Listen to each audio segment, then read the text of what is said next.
Welcome. Today, let us talk about the special type of inflorescence. The last class we have discussed various types of racemose inflorescences and cymose inflorescences. Today, let's see the special type of inflorescence. What is special type of inflorescence? The special type of inflorescence are strictly neither racemose nor cymose. And at the same time, they are modified forms of the cymose type. They include hypanthodium, verticillaster, cyathium, and thyrsus inflorescence. So we have four special type of inflorescences, that is hypanthodium, verticillaster, cyathium, and thyrsus inflorescences. Right? And the first one is hypanthodium. And this is the condensed type of cymose inflorescence characteristics of ficus. Here the peduncle forms a hollow, fleshy and flask-shaped receptacle. The receptacle has a terminal opening called ostiole through which the insects enter inside and pollination is effected.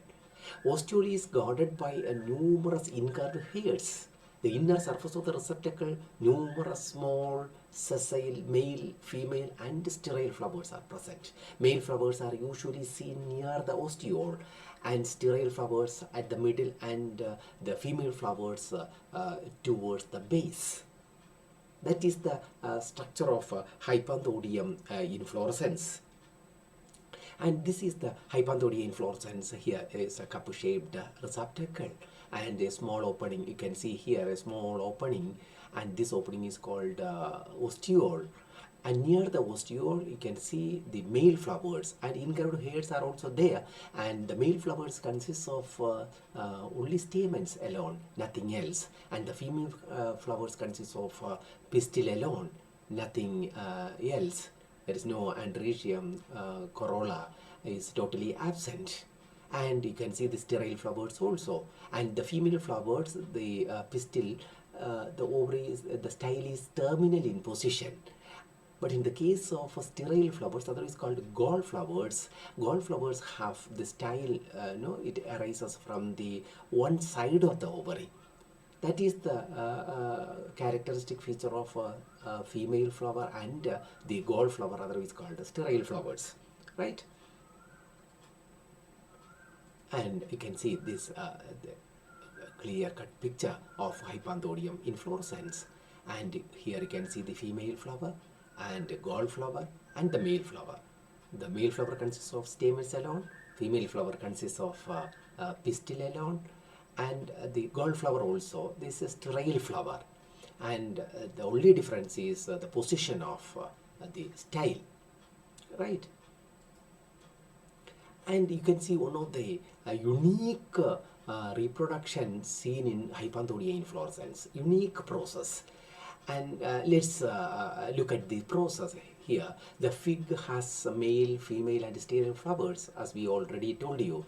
When the female flowers are ready, the fig emits an aroma to attract the female of its specific wasp species looking to lay eggs. And this hypanthodium inflorescence is close association with the wasp, a particular wasp species. This is one of the mutualism. When the female wasp enters through the ostiole, her wings and antennae break off. Hence, this female wasp cannot live. As she lays her eggs on many flowers, also spreads the pollen from the fig, also transfer the pollen from the fig in which she was born. When she lays eggs and this egg hatch, the males are born without wings.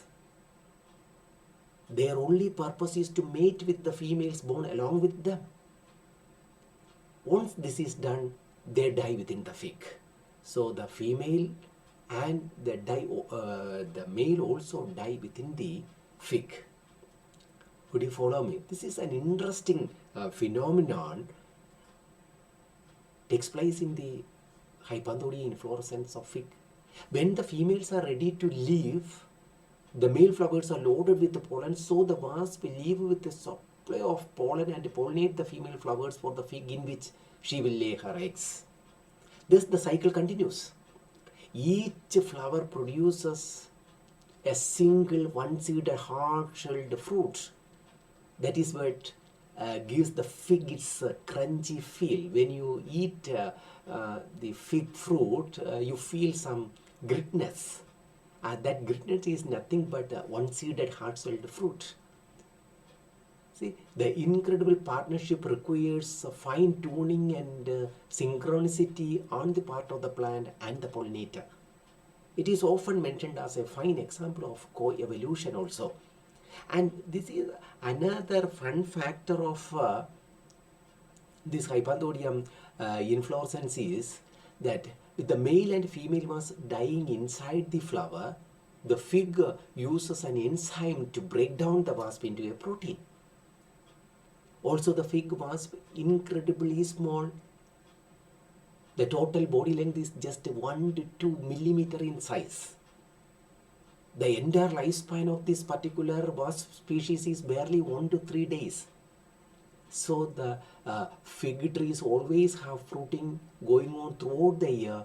If not, the fig wasp will die, leading to the end of the figs.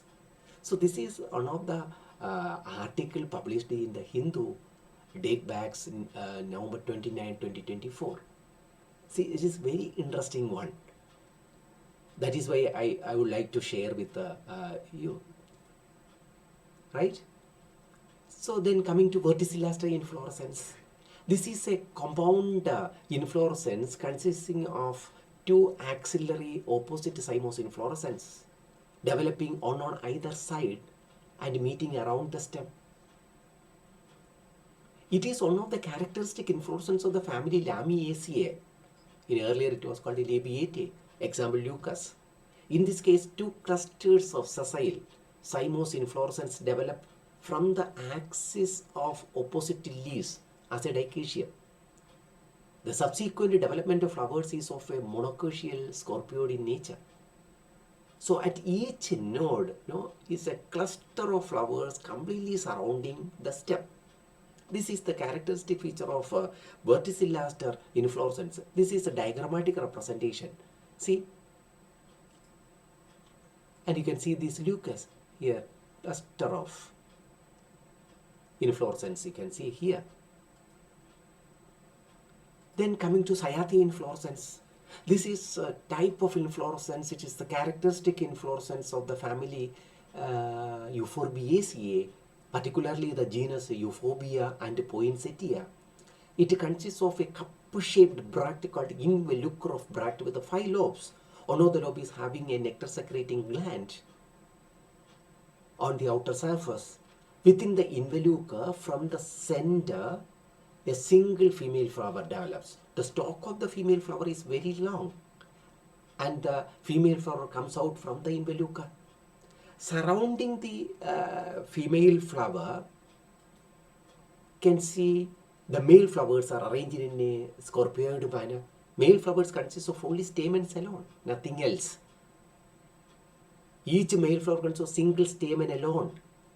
That is the characteristic feature of Cyathium inflorescence. Here you can see, this is the 5 lobes, one of the lobes having a nectar secreting gland here. And the stalk of the female flower is very long. And the female flower consists of tricarpellary ovary alone, nothing else. And this tricarpellary female flower comes out from the involucre because the stalk is very long. And surrounding the female flower inside the involucre, you can see the male flowers are arranged in a scorpioid manner. And this is the characteristic inflorescence, Cyathium inflorescence seen in the genus Euphorbia and Poinsettia. Right? Could you follow me? Then the Thyrsus inflorescence This is a mixed inflorescence composed of a number of simple cymes arranged in a racemose manner. Number of simple cymes arranged in a racemose manner. The main peduncle give rise to secondary inflorescences. The secondary peduncle forms a single cyme of 3 flowers, of which the central one is the oldest one. The typical example is ocimum. Typical example is ocimum. Here you can see the ocimum, the cymose flowers arranged in a racemose manner. So with this, we can stop today's classes with the inflorescence.